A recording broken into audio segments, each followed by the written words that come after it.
Très ravi de vous savoir à toujours nous préférer au menu 89,67%. C'est le taux de réussite au plan national de l'examen du certificat d'études primaires CEP session de juin 2024. La délibération a été faite hier, jeudi 27 juin 2024 à Porte-Novo. Les candidats sont donc enfin fixés sur leur sort.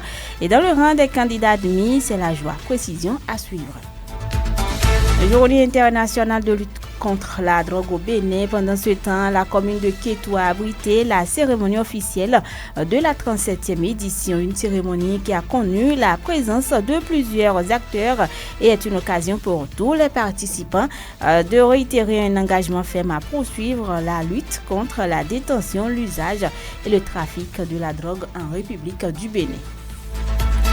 Mesdames, Messieurs, vous suivrez également d'autres nouvelles au plan local et international. Et à la boucle, ce sera la revue de presse nationale de Lukman Routiou. Bonjour et bienvenue à tous.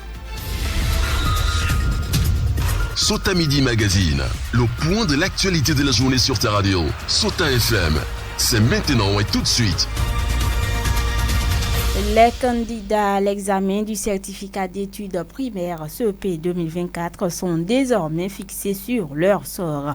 La délibération au plan national a eu lieu hier jeudi 27 juin 2024 à Porte-Novo, 89,67%. C'est le taux de réussite, un taux légèrement en hausse par rapport à celui de l'an passé. Donc depuis quelques heures, les candidats consultent déjà leurs résultats sur la plateforme résultat. Et dans le rang des candidats admis ici à Malanville, on note un sentiment de joie. Nous avons recueilli les propos de 2 candidats ayant tiré leur épingle du jeu. Suivez plutôt.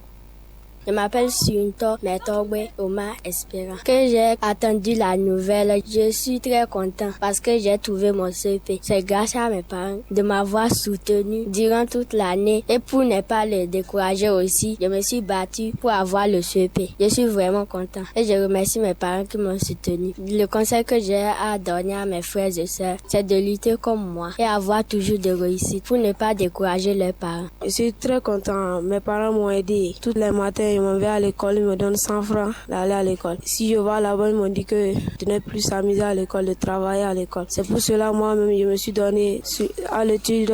Je fais mes exercices pour ne pas décourager mes parents qui me supportent. Grâce à Dieu, à la fin d'année, je suis parmi les admis. Je remercie Dieu.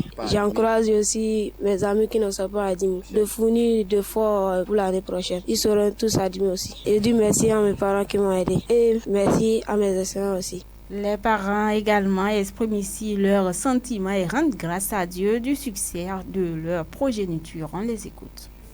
C'est une joie qui m'anime depuis hier parce que hier j'étais rentré aux environs de 17h et paraît-il que les résultats sont déjà tombés. Est-ce que tu as déjà appris comment de ton côté, est-ce que c'est bon? Il m'a dit qu'il n'a rien appris. Bon, j'ai pris son numéro de table, je suis venu au niveau de mon bureau. À 19h, j'ai consulté et c'était bon. Et c'est moi, j'ai informé la famille pour dire vraiment ça marchait pour mon petit et on doit fêter ça. Vraiment, c'est une joie qui m'anime depuis hier. Là. Je suis vraiment content parce qu'on dit après l'effort, c'est le réconfort. J'exhorte les parents à vraiment mettre l'accent sur l'éducation des enfants. C'est très très capital. Aujourd'hui, étudier, aller jusqu'à l'université, vraiment c'est important. Vraiment c'est très très important. Vraiment, je suis ému de la joie et je remercie le Tout-Puissant, le Dieu miséricordieux qui nous a soutenus, qui est resté derrière nous et mon enfant et moi qui a eu son CEP. Je remercie vraiment le Seigneur. Ça m'a beaucoup encouragé et j'encourage aussi l'enfant parce qu'il a vu que ses parents ont souffert pour lui durant toute l'année et tout dépenses que nous avons effectuées sur lui pendant la période de la rentrée ne sont pas tombés dans l'eau. Vraiment, je suis content et je l'encourage qu'il soit toujours à l'avant. Vraiment, je suis vraiment content de lui et je devrais honorer ma promesse que je l'avais promis parce que je l'avais dit, s'il a trouvé son CEP, j'allais lui offrir un joli cadeau. Je ne vais pas en manquer, je vais l'offrir ça pour l'encourager. Conformément au calendrier scolaire, les apprenants des écoles, collèges et lycées publics comme privés partent d'air ce vendredi 28 juin 2024 pour les grandes vacances, une période de plus de 2 mois de repos pour ces derniers ainsi que pour les enseignants. Et selon un acteur du système éducatif, cette période ne doit pas être consacrée seulement au repos ou aux jeux ludiques. Rachidatou Nyanki Boukochabi, directrice de l'école primaire publique Centre centre de Malanville, groupe D, se veut plus précise. Les vacances commencent le 8 juin 2024. On a 2 mois et demi de route. On revient le 16 septembre 2024. Comme conseil, c'est de dire aux apprenants de ne pas s'éloigner de leur cahier. Et c'est vrai, c'est les vacances. Les vacances, c'est pour la distraction. Et on ne refuse pas, mais néanmoins, il nous cas de temps en temps prendre les cahiers et réviser ce qu'ils ont déjà fait avec les maîtres dans les classes antérieures. Ça peut les aider pour la rentrée prochaine. Aussi, dans le mois d'août, les cours de vacances seront organisés. On va leur demander aussi de participer massivement pour avoir quelques notions pour les classes qu'ils auront à faire à la rentrée. Quant aux parents, nous leur demandons de prendre soin des enfants, de bien les surveiller, de les aider aussi et de ne pas abandonner. Et les apprenants, quant à eux, au micro de Inoussa Karim, savent déjà le programme à suivre pour passer de bons moments de vacances. Suivez plutôt. Pendant les vacances, très bien sûr, je continue ma formation en informatique et m'inscris aussi pour la sérigraphie, et puisque c'est quelque chose qui me tenait à cœur depuis longtemps. Bien sûr que j'ai déjà reçu mon attestation en informatique, j'aimerais aussi me perfectionner encore plus et continuer avec la sérigraphie pour avoir le diplôme. On ne sait jamais ce qui vient dans l'avenir. Peut-être qu'après le bac, je ne serai pas à continuer vers l'université ou plus choisir une filière qui va avec l'informatique. Et il y a aussi des cours de renforcement. Pour ces quelques mois de vacances, j'invite mes amis, ses camarades à aussi se lancer dans des activités de revenus, peut-être, ou aussi aller aider les parents pour les travaux champêtres, ou aussi se lancer dans le loisir. Il y a le football qui est là, qui a été organisé. Et il y a au moins 3 tournois cette année. Donc j'invite ceux-ci à ne pas aller se mettre dans les fadas à prendre les produits toxiques, les chuchas, les chanvres indiens, tout cela. Je vais en vacances au Niger. Et ce que j'envisage au cours des vacances, si j'ai mon BPC, je vais continuer mes études. Et dans les vacances là, je ferai les études et les cours de vacances. Je souhaite à mes camarades de ne pas laisser l'école, de ne pas se décourager, même s'ils n'ont pas le BPC. Tournée de formation et d'information relative à la forte vulnérabilité des enfants face au changement climatique et la promotion des énergies renouvelables et de la sobriété énergétique auprès des communautés de Banikwara, Malanville, Segwana, Kandi et Gogounou. L'étape de Malanville a eu pour cadre le collège d'enseignement général 1 de Malanville ce vendredi 28 juin 2024. Les assises ont connu la présence des responsables du ministère de cadre de vie et de développement durable, de l'UNICEF, les enseignants, les apprenants ainsi que la communauté YouReport de Malanville. Nous y reviendrons dans nos prochaines éditions avec des éléments sonores. Journée internationale de lutte contre la drogue au Bénin, c'est la commune de Kétou qui a abrité la cérémonie officielle de la 37e édition. Une cérémonie présidée par le directeur de cabinet du ministre de l'Intérieur et de la Sécurité publique, le préfet du département du Plateau, les autorités communales de Kétou et les acteurs politico-administratifs impliqués dans la lutte contre les stupéfiants au Bénin. Cette célébration officielle à la place du centenaire de Kétou a été l'occasion pour tous de réitérer un engagement ferme à poursuivre la lutte contre la détention, l'usage et le trafic de la drogue au Bénin. Abbas Olosoumare, directeur de cabinet du ministère de l'Intérieur et de la Sécurité publique.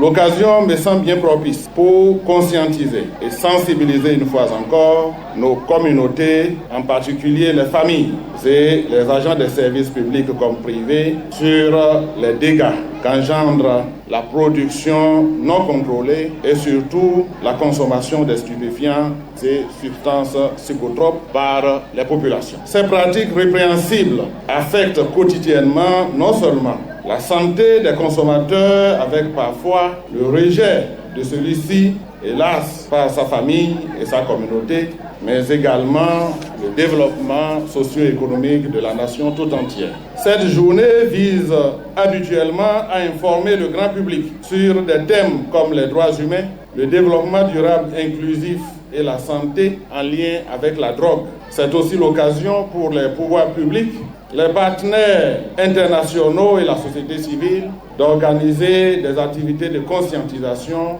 et surtout de sensibilisation pour impacter positivement les populations en général et notamment les couches d'emploi à la production, à la consommation et au trafic illicite de drogue.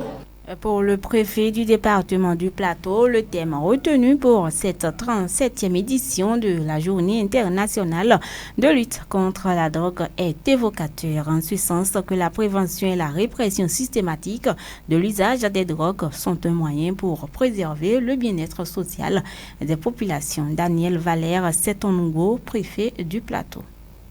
Le thème choisi cette année est assez interpellateur. Les faits sont là. Investissez dans la prévention. Il est interpellateur en ce sens qu'il suscite une réaction immédiate, incitant à une prise de conscience collective et à un engagement proactif dans la prévention, tant dans la consommation que dans le trafic illicite des drogues. En effet, la commémoration autour de la thématique drogue et substances psychotropes constitue un handicap important pour la société, ce qui augmente ainsi la désinformation et limite l'efficacité de la prévention. S'il est vrai que le manque d'information et d'éducation autour de la drogue a des impacts négatifs sur la population, il n'en est pas moins vrai que le thème de cette année vient nous rappeler les limites de nos actions longtemps portées vers la répression. D'où l'urgence trouvée d'investir désormais dans la prévention pour lutter efficacement contre la drogue. Dans cette lutte contre la drogue au Bénin, quelles sont les actions à mener pour l'atteinte des objectifs visés? Le secrétaire permanent de commission interministérielle de lutte contre les stupéfiants et les substances psychotropes propose quelques axes à explorer. Didier Achou, contrôleur général de police. Axe numéro 1. Renforcer l'éducation et la sensibilisation en multipliant les campagnes d'information et de sensibilisation dans les écoles et communautés, les médias, pour informer les populations et particulièrement les jeunes sur les dangers de la drogue. 2. Faciliter l'accès aux alternatives saines en promouvant des activités de loisirs sportives et culturelles de manière à offrir aux jeunes des alternatives positives susceptibles de les prévenir contre la consommation de drogue de toute nature. 3. Le renforcement des capacités qui vise d'une part à former les agents d'application de la loi, les professionnels de la santé, les éducateurs et les travailleurs sociaux, et d'autre part à les doter de moyens pour détecter à temps les signes précurseurs de l'usage de drogue afin d'intervenir de manière appropriée et efficace. 4. Le renforcement du partenariat et de la collaboration qui devra mettre un accent sur la coopération entre les gouvernements, les organisations non gouvernementales, les institutions éducatives et formatrices ainsi que les organisations internationales pour une approche concertée et coordonnée de la prévention. Mesdames et messieurs, on va marquer une courte pause. Sota Info Midi, le point de l'actualité sur ta radio. Au Niger, depuis le lundi 24 juin, les anciens présidents Nicéphore Soglo et Boni Yayi sont de retour hier, jeudi 27 juin 2024. Ils y étaient pour tenter une médiation dans la crise Bénin-Niger. De leurs échanges avec le président Tiani, des sources proches des anciens présidents renseignent que le chef de la junte au pouvoir au Niger a montré sa bonne volonté en réservant un accueil chaleureux aux deux personnalités du Bénin. Lors de l'audience à eux accordée, le général Abdourahmane Tiani a montré sa disponibilité à aller une solution consensuelle. Toutefois, les menaces sécuritaires qui pèsent sur le Niger sont bien réelles au dire des autorités nigériennes. Il faut aussi souligner que la rencontre avec les anciens présidents du Niger démontre que les présidents Soglo et Yayi ne se sont pas engagés dans une initiative solitaire. Remise de sites d'aménagement de barrages et de réalisation de forages à Boukoumbe, les populations de Kounankougou peuvent désormais se frotter les mains. La cérémonie de remise de sites a eu lieu mercredi 26 juin dernier en présence de plusieurs acteurs. Le point dans ce reportage de Bernard Ntouamé de Dinaba FM de Boukoumbe. Le problème d'eau pour abreuvage des animaux ainsi que les hommes dans la localité de Kounakougou sera bientôt retiré de la liste.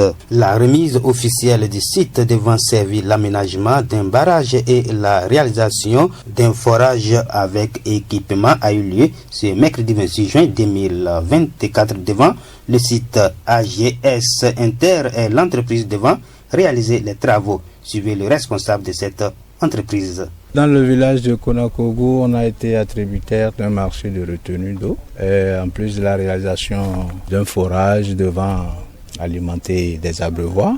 Il prend l'engagement de rester dans les délais contractuels. Le délai contractuel, nous l'avons toujours respecté partout où nous sommes passés, parce que nous ne sommes pas à notre première expérience. Si on a été attributaire, c'est grâce aux expériences et à beaucoup d'autres caractéristiques. En termes de délai, je pense que ce serait respecté et la qualité du travail va suivre aussi. L'Association pour le développement villageois ADV, qui doutait entre-temps de la promesse du projet COSO, n'a plus de mots à dire. Ramatou Mpo est la présidente de cette association. Je suis très content de ce projet parce que premièrement on nous disait qu'on va nous aider et on croyait que c'était l'amusement et maintenant ils ont venu arranger du terrain et ils nous ont donné les maillots tout et aujourd'hui ils sont venus encore pour nous aider encore pour faire barrage. Les gens de la mairie et cadre tout sont là avec ceux de radio. Le chef de l'arrondissement de Nata exhorte la communauté à collaborer avec l'entreprise AGS Inter pour la réussite des travaux. Je voudrais demander à la population de Kounakougou ou Koutougou de tout faire pour une collaboration franche, une collaboration riche, une collaboration de souvenirs pour l'entrepreneur qui a été sélectionné pour réaliser, n'est-ce pas, ce noyau. Était présent à la séance l'entreprise AGS Inter, le facilitateur technique, la superviseure communale, le responsable communal à TDA, les RDLP de la mairie de Boukombe et les bénéficiaires. Merci à Bernard Ntouamé pour ce reportage. Bruno Gakli, bonjour. Bonjour Pierrette Apovo, bonjour aux amis du Curon. On parle football avec vous. Les guépards locaux seront en regroupement dès le lundi prochain, vous nous dites. Effectivement, Pierrette Apovo, les guépards locaux en regroupement dès ce lundi pour préparer donc les prochaines compétitions, notamment les éliminatoires de la CHAN qui arrivent bientôt. Le sélectionneur de l'équipe nationale locale, Moussa Latondi, a convoqué 30 joueurs issus du championnat pour un stage d'une semaine. Le 10 stage va se dérouler du 1er au 7 juillet 2024. Il faut noter en filigrane quelques joueurs convoqués.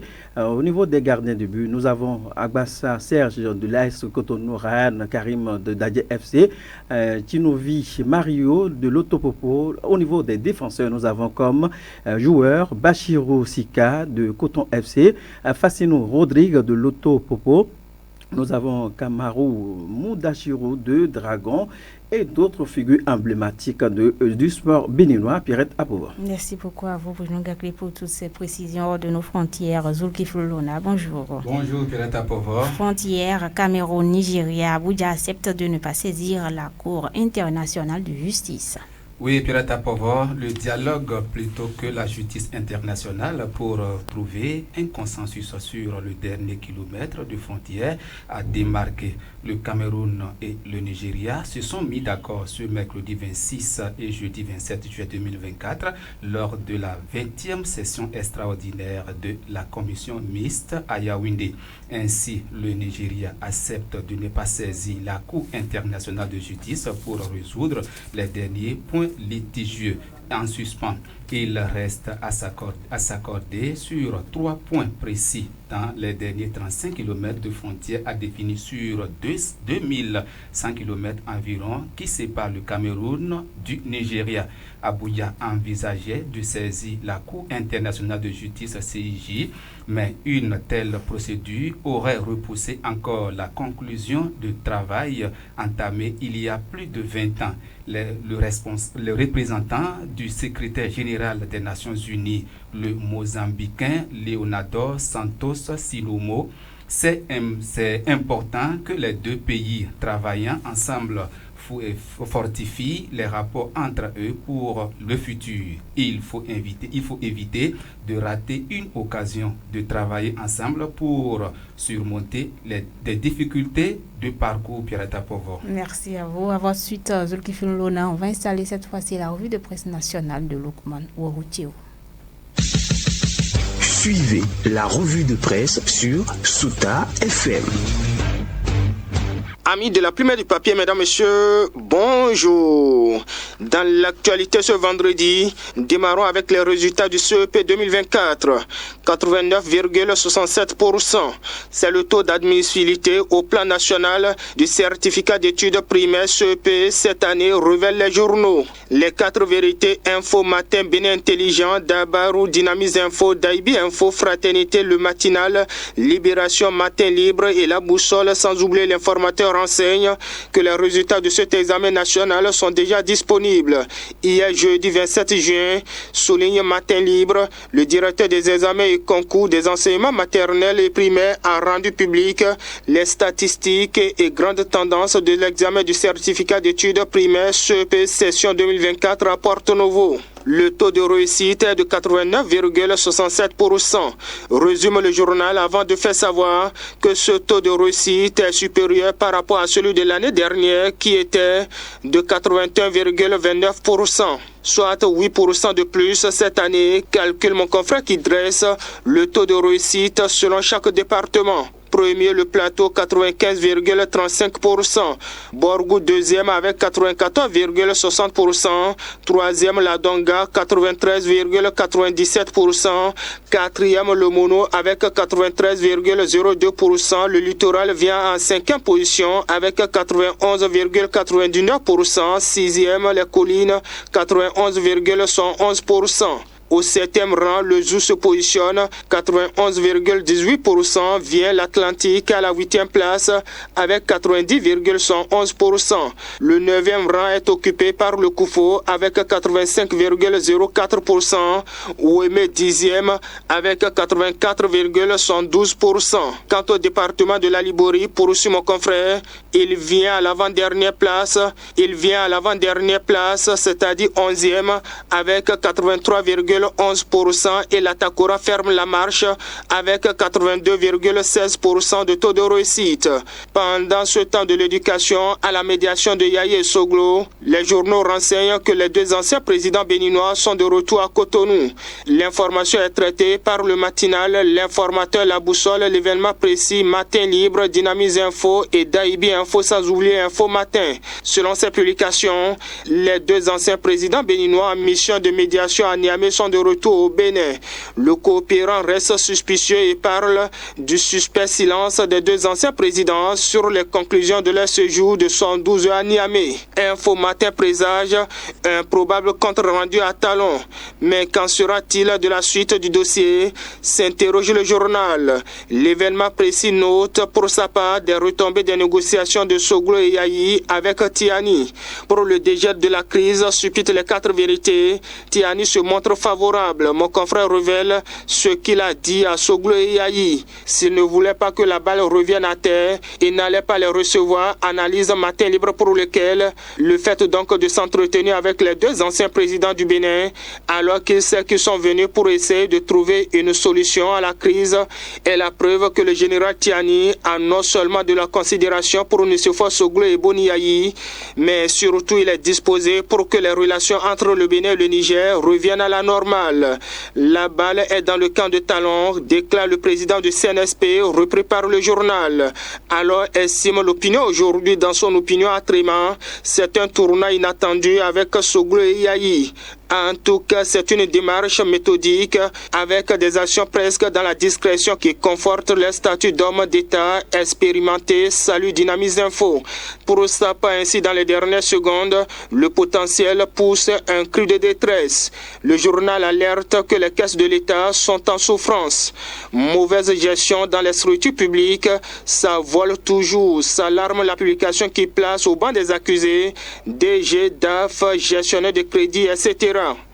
Et en note politique pour finir, le Canada du Nord constate une débandade à l'Union progressive, le renouveau à Porto Novo. Là-bas détaille la boussole sous le leadership de Bidozo et Sauton. 405 démissions individuelles ont été avancées. Pour le Canada du Nord, Romaric Sauton et Marcel Bidozo fragilisent le parti Union progressive, le renouveau. Mais pour aussi le quotidien, les militants démissionnés ont été empêchés de déposer leurs lettres de démission au siège du parti. Étonnant refus du secrétariat d'enregistrer toutes les démissions, s'écrit la boussole. Ainsi va, mesdames, messieurs, pour l'essentiel de l'actualité, tel que traité par les publications ce vendredi. Fin de cette revue. Merci de m'avoir suivi. À très bientôt. C'était la revue de presse sur Sota FM.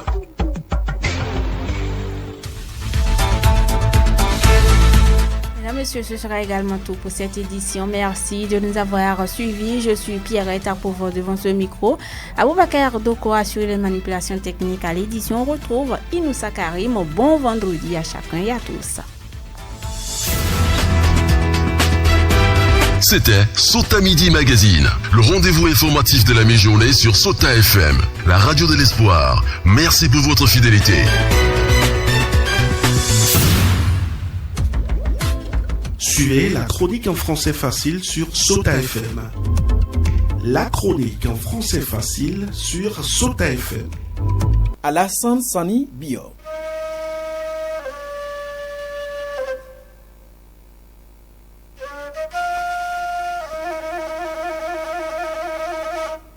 Nul ne peut se suffire seul dans la vie.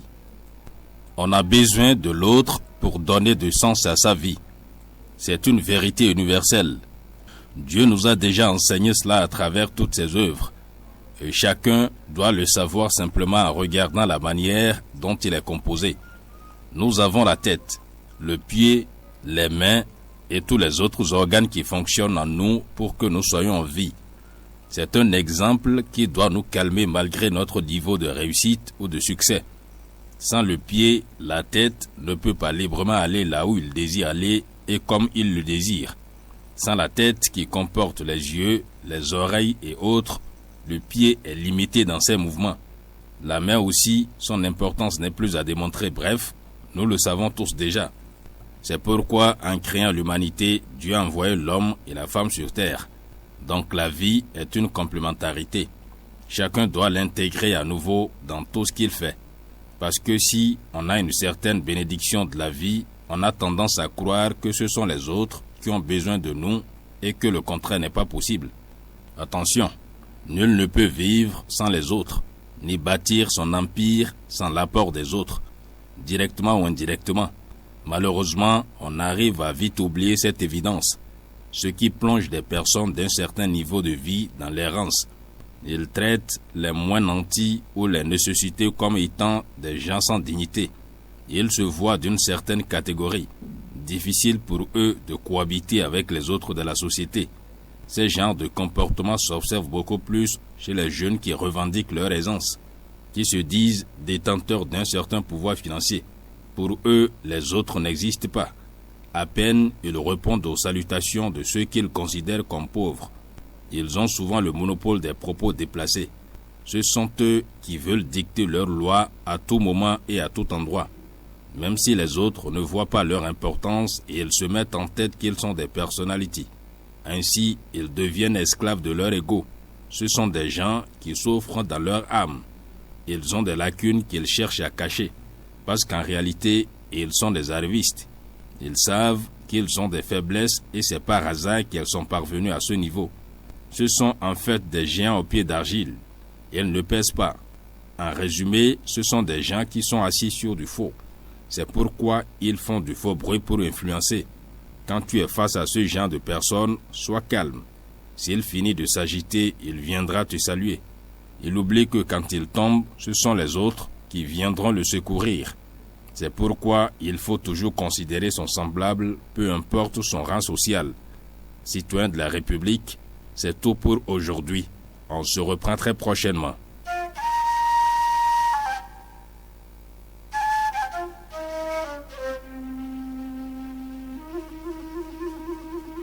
C'était la chronique en français facile sur Sota FM. Dans la Liborie, la différence a un nom. Sota FM,